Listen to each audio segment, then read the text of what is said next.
Okay, welcome to JC Connect. In the previous class, we were discussing about um, the screens, and we also discussed about the aerators, and we also discussed the sedimentation process. Um, in sedimentation process, we have discussed the different types of settlings. Um, in the different types of settlings, um, it is a first type of settling, second type of settling, and third type of settling, and fourth type of settling. And we have taken some of the examples of how this can be done with the help of uh, the knowledge of the fluid mechanics. And I also discussed about some of the fluid properties that are very much important in sedimentation process.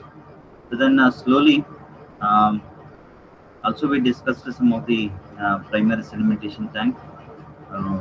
We also discussed the circular sedimentation tank. We also discussed the rectangular sedimentation tank. The problem part of this will take up later, how to design and all those things. Okay. So then we'll move on to the one more very important part, that is uh, coagulation cum flocculation. Coagulation cum flocculation.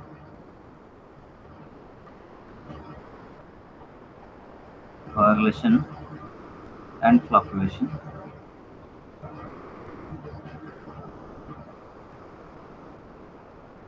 Or it may defined also, it will be coagulation cum flocculation. Okay. The purpose of coagulation and flocculation is to remove the particulate impurities, especially non-settleable solids, particularly colloids, very important, and color from the water being treated. Okay. So in the maybe in the three or four class before, I have given some of the basic classification of solids. That is basic classification of solids. So I did with the suspended solids. Second one, that is dissolved solids. Third one is colloidal solids. So I said that these colloidal solids are the charged particles.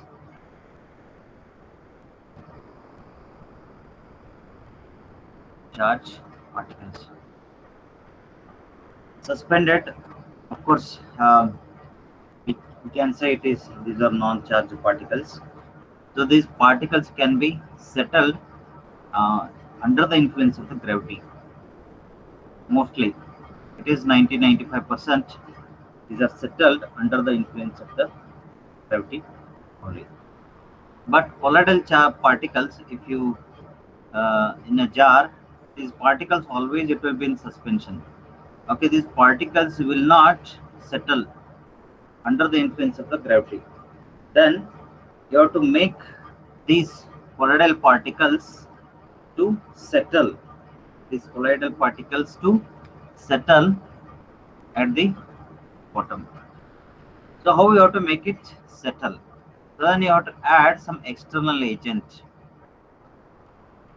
External agent. This external reagent is going to combine with these all colloidal particles. So what will happen is that these are the colloidal particles which are in suspension. Plus, if you add some coagulant, that is external agent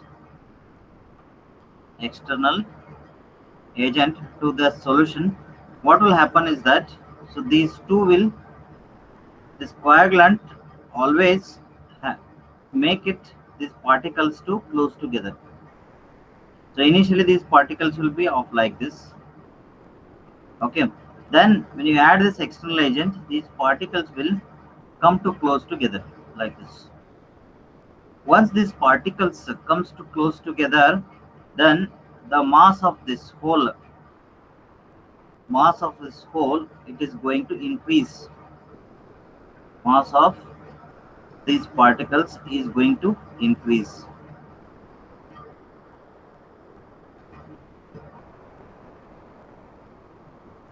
When it is going to increase, automatically it will settle under the influence of the settle with the help of the gravity.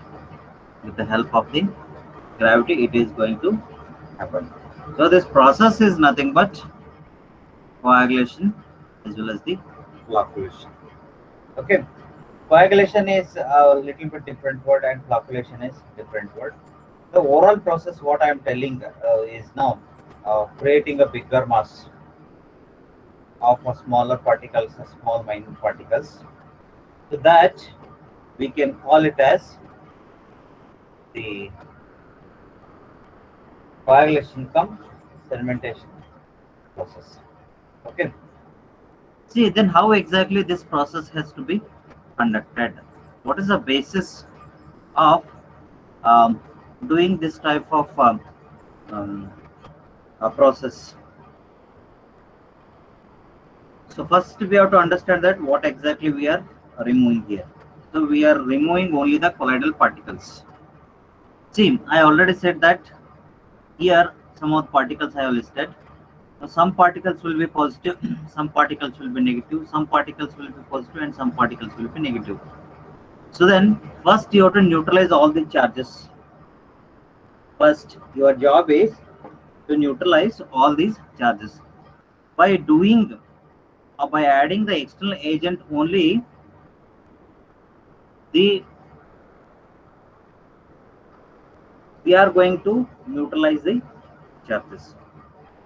Then how much it has to be added, or what content it has to be added? It depends on the concentration of the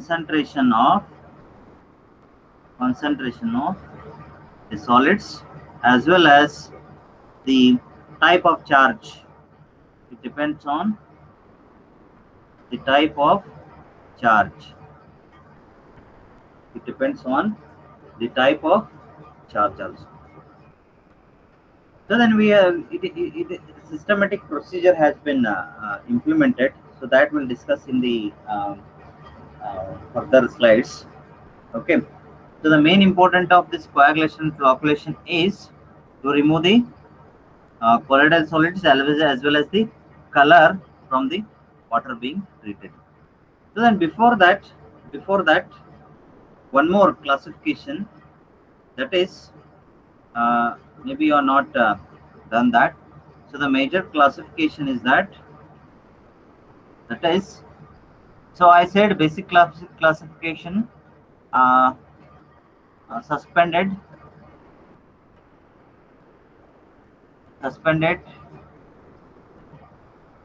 colloidal, dissolved. This is suspended or settleable. This again will classify into a settleable,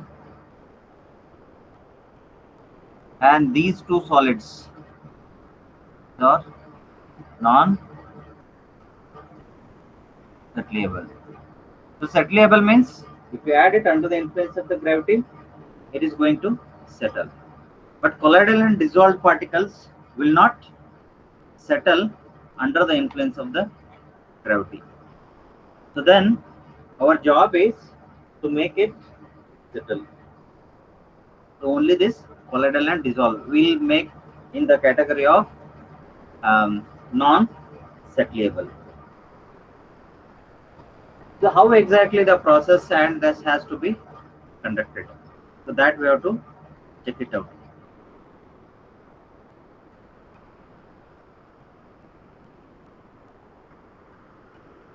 So the non-settleable solids in water removed by adding the coagulant chemicals, or that we can call it as an external agent. So then, which are those things? So one by one, we'll discuss which are those external agents or which are those chemical coagulants. So that the difference between flocculation and the coagulation we'll discuss later, how exactly it will be there. At present, you understand it is the process of removing the colloidal as well as the color from the water. Okay. So one is ferric alum. So the chemical formula is Fe2SO4 thrice, Al2SO4 thrice, 24H2O. So if it is ferric, means here two components. One is FeSO4. Ferric alum is nothing but ferrous sulfate combined with alum, or this alum you can call it as aluminium sulfate. So ferrous sulfate plus alum is ferric alum. Okay. Then ferrous sulfate is FeSO4 thrice. This is, then alum is Al2SO4 thrice, 24H2O, or sometimes it will be 17H2O. So then hydrated line, it is hydrated alum. You can call it as hydrated alum. So of course this is a very good coagulant that is normally used. And what kind of things will use it? It is primary coagulant. So we have primary coagulants and secondary coagulants. So what are these primary coagulants and secondary coagulants? So if the process is happening in two stages, okay, sometimes what we'll add is that we will add a coagulant at the first stage, that is primary. Sometimes we'll add some coagulant at the secondary stage. Okay, this is the first stage and this is the secondary stage. So whichever the coagulants which we are adding for the first jar for the primary process, we can call it as a primary coagulant. Okay. So these chemicals will add as an external agent to remove the colloidal as well as the color from the water being treated. So then color is due to what? Again, one more very important I wanted to ask is that color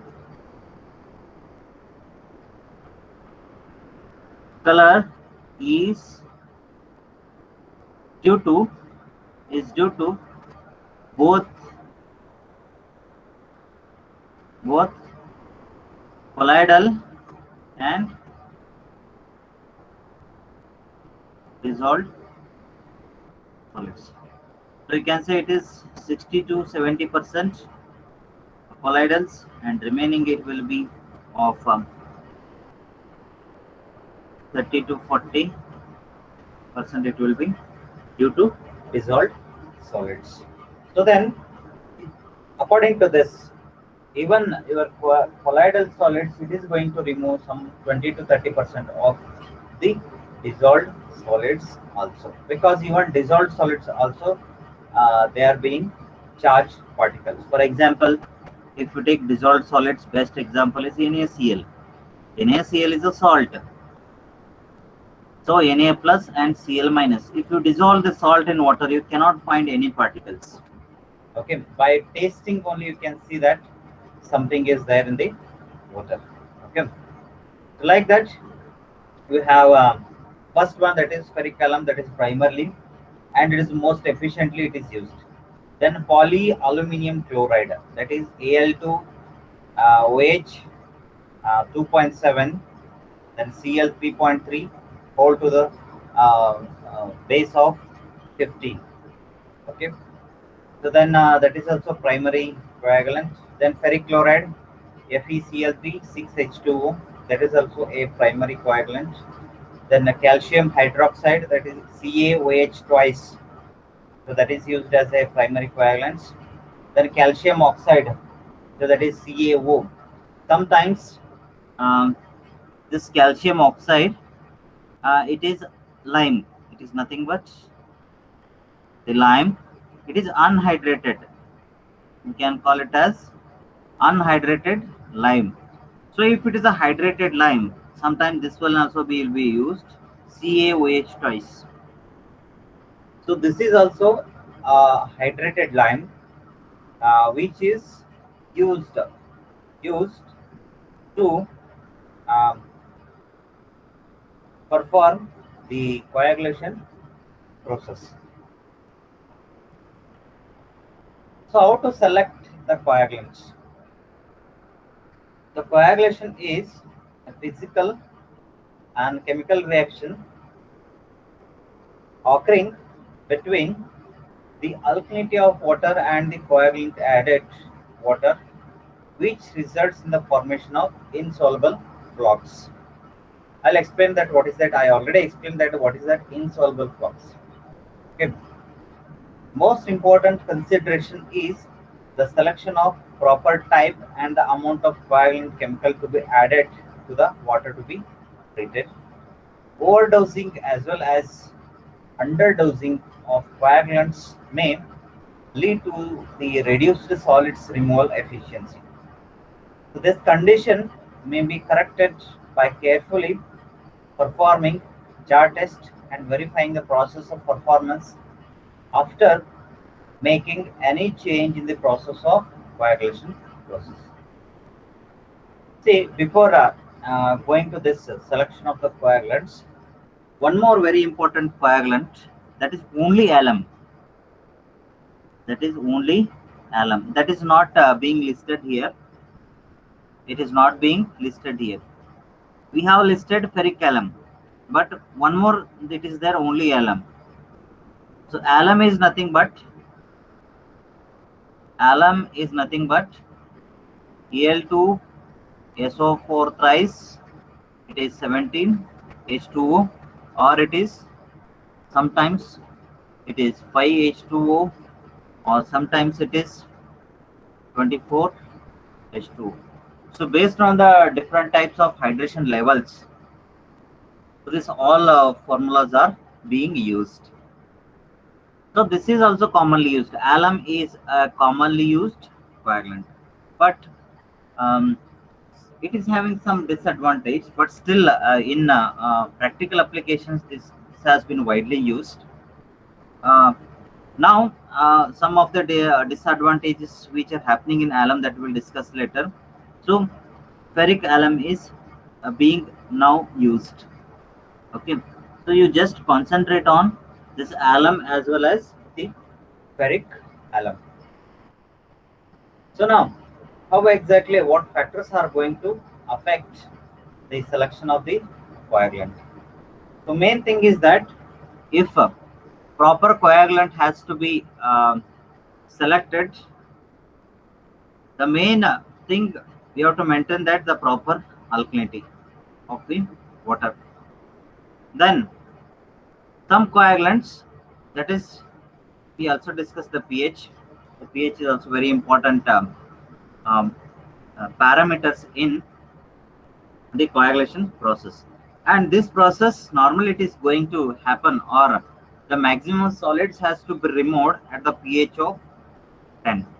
So the basic classification of pH, okay, so 0 to 7 it is in pH classification in acidic range, and from 7 to 14 it is in basic range. It is in basic range, and this coagulation process is more predominant in case of the basic range. Okay, if it is 10 and above, normally if it is greater than 10, so the what we can call the coagulation process is going to remove the maximum solids, that is maximum colloidal solids. Okay, so in the previous slides I discussed that. I'll go back to that slide only. Here I said that these are the charge colloidal particles and you are adding the coagulants. And here I said that it is forming the mass. Okay, by combining one or two particles, it is forming the mass. It is nothing but insoluble flux. Insoluble flux. See, this insoluble flux are nothing but, even if you mix it also, this flux will not dissolve. Okay, means they are almost neutral. They are almost neutral, and always energy will not be there along with that particles. So they almost 90% they are going to lose the charges. Once it is going to lose the charges, the tendency is always towards the sedimentation process. Means the charge particles will come to close together and it will neutralize the charges. Then automatically that particles will going to settle under the influence of the gravity. So then it is nothing but the formation of insoluble flux. So whatever in this overall process, the ultimate aim is that the formation of the flux. How much quantity of the flux are being formed means that much efficiency of the coagulation process is happening. So that much efficient water treatment is going to happen. Okay, and also how exactly this coagulation process has to be started. What is the basis of the coagulation process? Okay, for example, I have 10 colloidal solids. Assume that colloidal 10 colloidal solids are there. Then I should know how much dose of coagulant has to be added.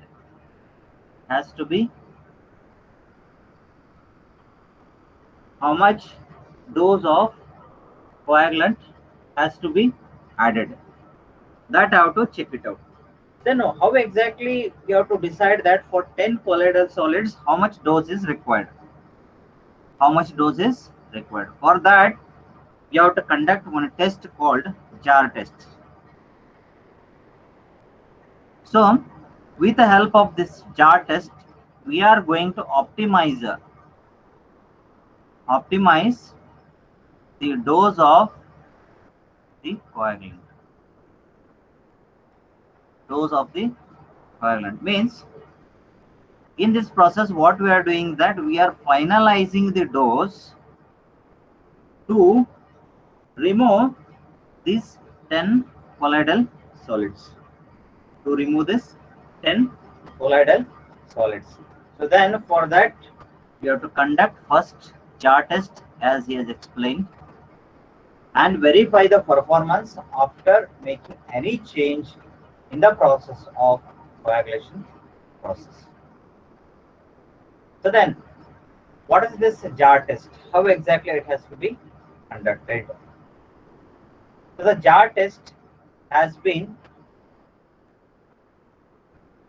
and is still the most widely used method employed to evaluate the coagulation process and aid the plant operator in optimizing the coagulation, flocculation and clarification process. So here now he has differentiated the coagulation, flocculation and clarification process. I will differentiate how exactly it is going to, what is clarification, what is coagulation and what is flocculation. So from the turbidity values of the settled water, settling velocity distribution curve can be drawn. So these curves have been found to correlate well with the plant operating data and yield useful information in evaluating pre-treatment such as optimizing of velocity gradient and the agitation, flocculation, pH, coagulant dosage, coagulant solution strength. Such curves cannot be generalized and are relevant to the plant for which the data have been collected through the jar test only. See, in the jar test, what are the things we are doing it? One thing is that I already said that we need alkaline pH, that is pH, and we are finalizing the coagulation dose, and we are finalizing the strength of the coagulant also, and we are optimizing the time also here, time of the coagulation process. So then how exactly this test has to be conducted? So this jar test has to be conducted in the lab. It has to be conducted in the lab. So then we'll take the 6 jars. 6 jars. We'll take the 6 jars. Okay. Then we will add 1 liter to each. Each 1 liter of water. 1 liter of water, each containing the colloidal solids. 1 liter of water. That water containing the colloidal solids. So each 1 liter. So here also 1 liter. Here also 1 liter. And whenever you are adding the all these colloidal solids, make sure that the concentration of all these solids should be same.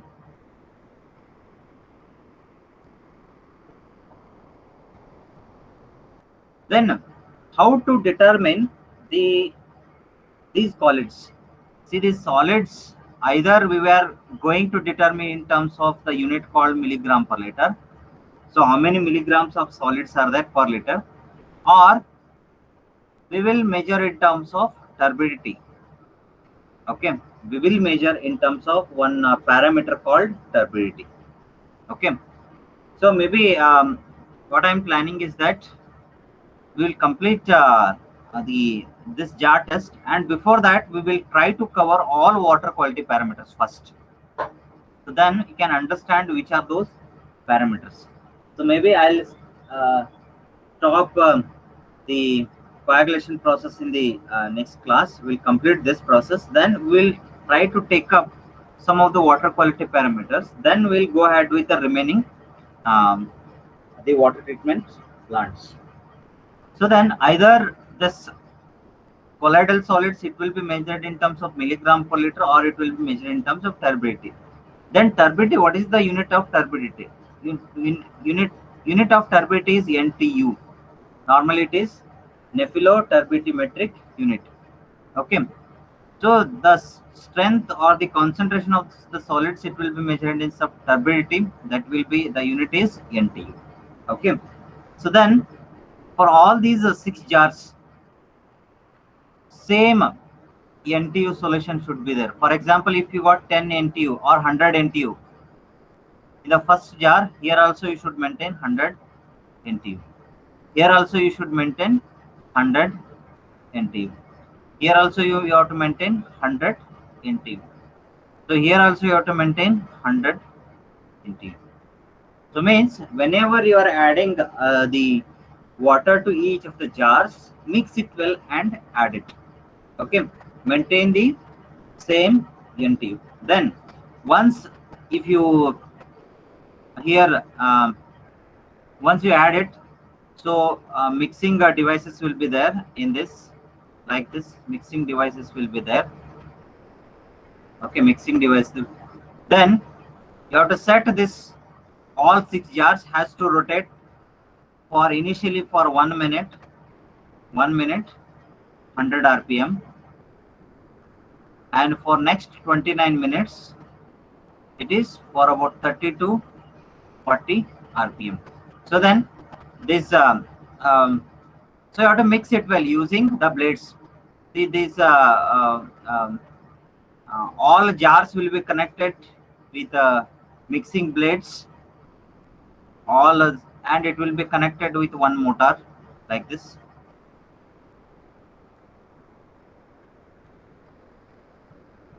So it will be there, jars will be there here. and all these are connected to a motor. Motor will start running. So then the experiment has to conduct it for 30 minutes. So for 1 minute it is rapid mixing, and next 29 minutes it is slow mixing. Okay, slow mixing means rapid mixing 100 RPM you have to maintain. 100 RPM. Then next 29, this is for 1 minute. Next 29 minutes, it is 30 to 40 RPM you have to maintain. Then after 30 minutes, wait for about 10 minutes.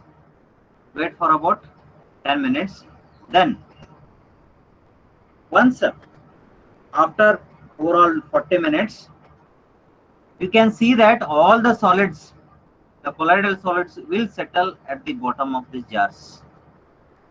All the solids will settle here at the bottom. Okay.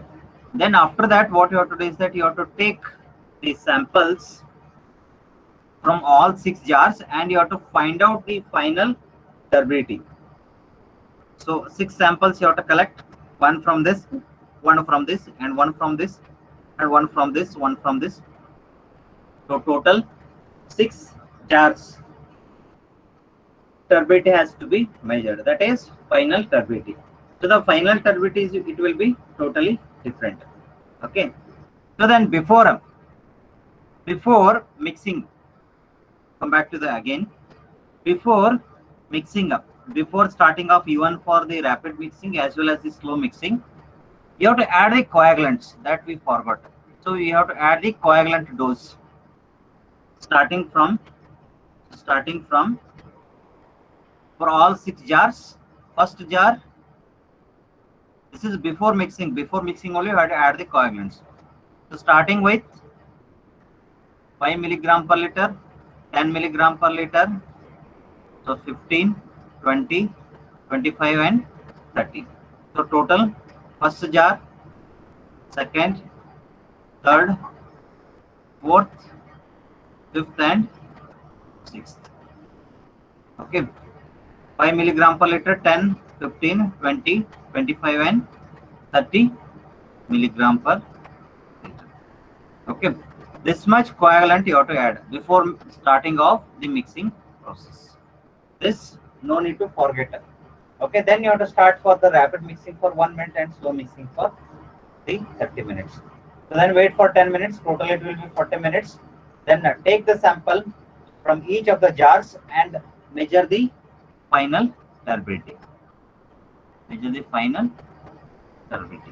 And note down all those final turbidity values in terms of NTU. Okay, and in the next class, I'll tell you how to tabulate all those results and how to make it. Okay, so the remaining part of this process I'll explain in the next class. Okay,